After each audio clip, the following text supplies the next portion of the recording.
नमस्कार, बहुत स्वागत है आपका। मकर संक्रांति के त्योहार पर गंगा स्नान, दान, पुण्य, पूजा पाठ, विशेष मंत्रों का जप, इन सभी चीजों का विशेष विधान है। क्योंकि मकर संक्रांति के दिन सूर्य धनु राशि को छोड़कर अपने पुत्र शनिदेव की राशि मकर राशि में प्रवेश करते हैं और इस दिन सूर्य देव दक्षिणायन से उत्तरायण हो जाते हैं और दिन लंबे और रात छोटी होने लगते हैं और तमाम शुभ मंगल कार्य भी शुरू हो जाते हैं। तो सूर्य का ये परिवर्तन जीवन में खुशियां तो लाता है और साथ ही खरमास भी समाप्त हो जाएगा और शुभ कार्य भी शुरू हो जाएंगे। इस दिन विशेषकर गंगा नदी में स्नान या पवित्र नदी सरोवर में स्नान कर मकर संक्रांति पर कुछ चीजों का दान करने से जीवन के सभी कष्ट से आप मुक्ति पा सकते हैं और जीवन के सुखों को बढ़ाया जा सकता है। अगर हम शास्त्रों की माने तो इस दिन किया गया दान कभी व्यर्थ नहीं जाता, कभी खाली नहीं जाता। लेकिन कुछ ऐसी भी चीजें होती हैं जो हम जाने अनजाने अपनों के घर से या अपने का मतलब है, कभी हम दोस्तों के यहाँ ले लेते हैं, कभी हम किसी रिश्तेदार के यहाँ से ले लेते हैं, कभी किसी और से ले लेते हैं। अब वो कौन सी वस्तु है जो कभी भूलकर किसी से नहीं लेना चाहिए। दान करना अच्छी बात है, दान आप कर रहे हैं ताकि जीवन के हर मार्ग खुलें तरक्की के। और मकर संक्रांति पर कुछ ऐसी चीज़ें हैं जिसका दान तो भूलकर भी नहीं लेना चाहिए।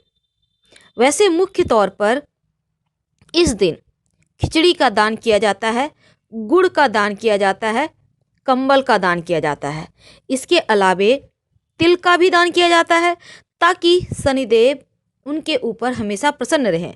अब यहाँ से जब मकर संक्रांति पर सूर्य अपने पुत्र शनिदेव के घर जाएंगे तो इस खुशी में लोग गुड़ यानी सूर्य भगवान का प्रतीक, तिल यानी शनिदेव से संबंध, दोनों का दान करते हैं ताकि इन दोनों का मिलन भी अच्छे से हो और जीवन में खुशियां भी आए। मकर संक्रांति के दिन खिचड़ी का दान हर कोई करता है, करना भी चाहिए, क्योंकि घर में सुख और शांति का वास होता है।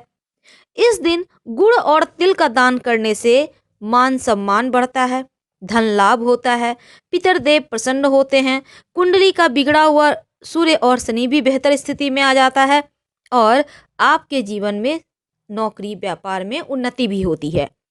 इस दिन नमक का दान भी बहुत विशेष माना जाता है, इसलिए नमक डायरेक्ट आप नमक नहीं कर सकते तो नमकीन वस्तु का दान करें, क्योंकि अनिष्टों का निवारण के लिए नमक का दान सबसे ज़्यादा अच्छा माना जाता है। इससे बुरा वक्त टल जाता है, इसीलिए मकर संक्रांति के दिन नमक का भी दान किया जाता है। लेकिन हमने कहा एक चीज जिसका दान किसी से ना ले। अब आप कहेंगे कि तिल का दान तो हमने किया तो हम भला किसी से क्यों ना लें। देखिए, दान हम करते हैं किन में? जो गरीब व्यक्ति हैं, जो नारायण के स्वरूप हैं, हम उनको दान करते हैं। लेकिन आप एक बात हमेशा याद रखिए, हमारा शास्त्र कहता है अगर आप किसी और का तिल खाते हैं तो तिल तिल करके आपको उनका इस तिल का कीमत वसूल करना पड़ता है। अब इसका मतलब आप समझ रहे होंगे, मतलब किसी के भी घर का तिल मत खाइए और ना ही कोई आपको तिलकुट दे रहा है, तिल का लड्डू दे रहा है, आप घर ले आए। अगर लाना भी हो तो प्रेम से उसका कीमत चुका के लें, या आपने खाया है तो उसका कीमत जरूर दे दें। मकर संक्रांति के दिन भगवान सूर्य अपने पुत्र शनिदेव से मिलने उनके घर जाते हैं और मान्यता है कि पिता के पहली बार अपने घर आने पर शनिदेव ने उनका सत्कार तिल से किया था, इसीलिए इस दिन तिल का प्रयोग विशेषकर किए जाते हैं। मकर संक्रांति पर इस बार बन रहा है बहुत ही दुर्लभ संयोग, क्योंकि सूर्यदेव मकर राशि में जैसे ही प्रवेश करेंगे तो सूर्य की मकर संक्रांति शुरू होगी। अभिजीत मुहूर्त सुबह 11:46 से दोपहर 12:29 तक रहेगा। अमृत काल शाम 4:40 से शाम 6:29 तक रहेगा और ब्रह्म मुहूर्त सुबह 5:38 से सुबह 6:26 तक रहेगा। विजय मुहूर्त शाम दोपहर 1:54 से दोपहर 2:37 तक और गोधूली बेला मुहूर्त शाम 5:18 से शाम 5:42 तक रहेगा। और सूर्यदेव अपने पुत्र शनिदेव से मिलने जाएंगे। वर्ष में कुल 12 संक्रांति होती है, जिनमें से सूर्य की मकर संक्रांति और कर्क संक्रांति बहुत ज़्यादा खास होती है, क्योंकि दोनों ही संक्रांति पर सूर्य की गति में बदलाव होता है। और सूर्य की कर्क संक्रांति जब होती है, सूर्य उत्तरायण से दक्षिणायन होते हैं, और सूर्य की जब मकर संक्रांति होती है तो सूर्य दक्षिणायन से उत्तरायण होते हैं। और यहाँ से हर शुभ मंगल कार्य शुरू हो जाते हैं, और यहाँ से दिन भी बड़े होने लगते हैं, रातें छोटी होने लगती हैं। ऐसे में इस दिन गंगा स्नान करने से सभी कष्टों का नाश होता है। और अगर आप दान करते हैं, जब तप करते हैं, तो मान्यता है इस दिन दिया गया दान विशेष फल देता है। अगर किसी गृहस्थ ब्राह्मण को भोजन या आप करवाते हैं या किसी गरीब को करवाते हैं, तो यकीनन आपके जीवन के हर कष्ट समाप्त हो जाते हैं।